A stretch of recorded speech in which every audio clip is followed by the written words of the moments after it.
My name's Danielle and I'm an addict. My sobriety date is November 13th, 2019. I grew up in a household with an alcoholic father, so there was a lot of struggles at home. I was too young to understand that he was going through his own things, so I always felt like it was my fault.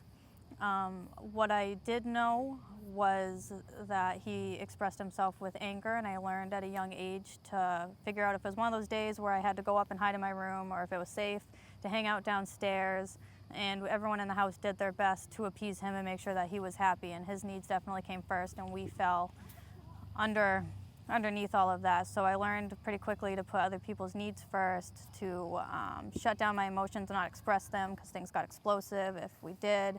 And that appearances were really important. As long as everything looked good, then everything was good, and that was really the goal. And I struggled a lot with anxiety. I struggled with that at school with my friends, and no one really knew what was going on, and I wasn't really sure how to be myself or how to express that, and I needed other people to tell me who I was, and I would take that on based on who I was with, and I continued to do that. As I got older, I got into physically abusive relationships. At the time, that's the kind of love I felt I deserved, and so I rolled with that for a long time, and I found alcohol at a young age. I started drinking at the age of 14. It was pretty easy to access because I had friends with older siblings, and by the age of 15, I was into hard drugs. It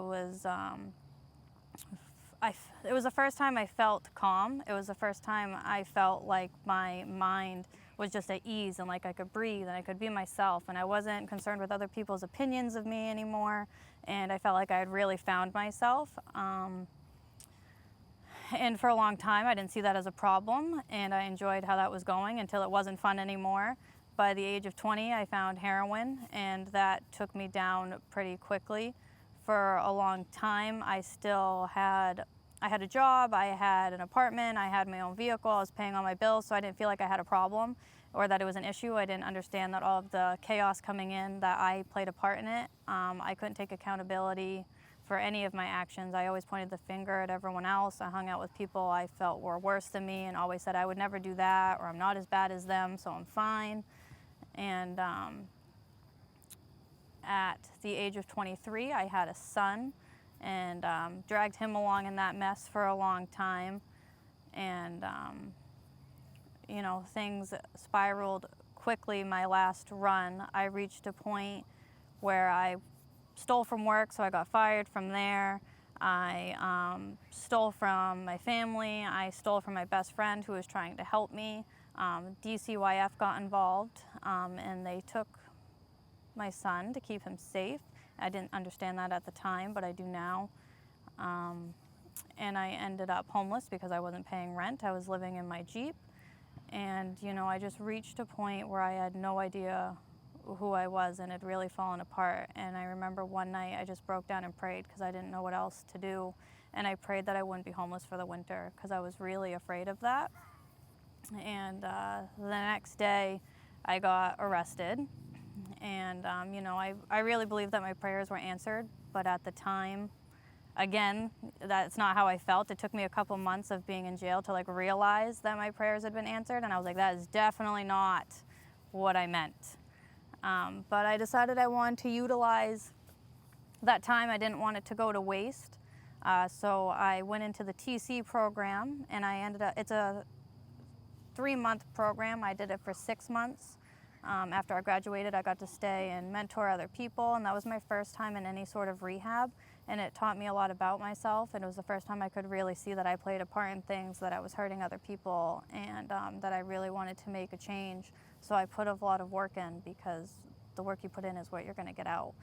And I ended up being incarcerated for 18 months, and then it was time to come home, and I knew I needed to do something different. So I decided to go to sober living, which is how I ended up over at the Freeman House. And immediately I had to jump right back into society and all of that. And I was terrified because I knew how to stay sober in jail, but I didn't know how to stay sober out in real life. And the stress of everyday life. I didn't know how to handle that. I didn't know how to process my emotions, and I was really scared. But I stepped into a community of loving women who helped support me, and I got myself a job. I got myself a sponsor, and I jumped right into the steps. I took all of the suggestions that were given to me, and I spoke on the things that I was really struggling with, and that was the first time I had really started to express any kind of emotions, because again, I wasn't used to doing that at home, and all I received was love and support. And then I got to start being involved with my family again and my friends. I went to meetings, and I got to learn life skills while being in a safe place to do so. And it was definitely a life-changing choice that I made for myself, and that I'm grateful I made, because it brought me to where I am today, where I have a good group of friends, I have love and support, and I know that each day, with the help of my higher power, that I can stay sober another day and continue to have all these positive things come into my life. And it doesn't feel like that every day. Some days still feel messy, but I also know that I have people around me who care and that can help me through that.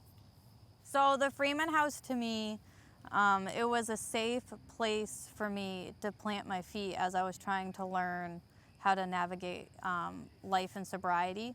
It helped me build a strong community of women, and it's shown me that there's genuine love from people who don't, they don't want anything from me except the best. They've given me life skills. They've helped me face my fears. They've helped me, even in a financial aspect, things that I just wasn't taught. I've been able to do that here, and all while in a safe place. And that was really important for me, to find a safe place, because I wanted to change my life and I had no idea where to start. And the structure of the Freeman House has helped me be able to do that while surrounded by love. I don't think I would have made it this far if I hadn't made the choice to go to the Freeman House, because it does have a beautiful balance of that structure to be adhered to, but also that little sense of freedom. It gives you a little rope to go out there and explore. Yes, and I haven't been to other sober houses, but I don't think it's the same elsewhere. I really don't. I've met people in this house that I know are going to be lifelong friends. There's been people who have already moved out and we stay in contact, and even ones that didn't stay long. You always see them start to gravitate back, and it's because there's something here, and they know that. Whether they're ready to grasp it or not, when they first come in, they know there's something here that they want to come back to.